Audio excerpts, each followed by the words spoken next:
COPD হলে শরীরে বিভিন্ন রকম সমস্যা দেখা যায়। সিওপিডি থেকে অনেক সময় হার্ট ফেলিউর হয়, যেটাকে আমরা কর পালমোনালি বলি। অনেক সময় হার্ট ফেলিউর নাও হতে পারে।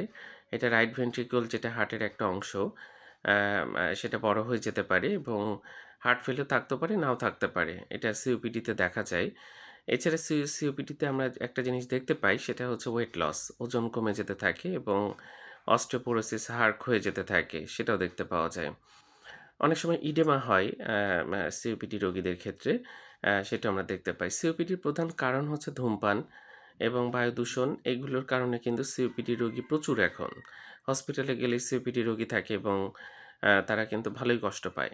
তো যাক, আমরা এগুলো একটু খেয়াল রাখবো যাতে সিওপিডি না হয়, সে চেষ্টা করতে হবে এবং সিওপিডি যদি হয়েই যায়, ভালো একজন বক্ষব্যাধি বিশেষজ্ঞের অধীনে থাকা উচিত।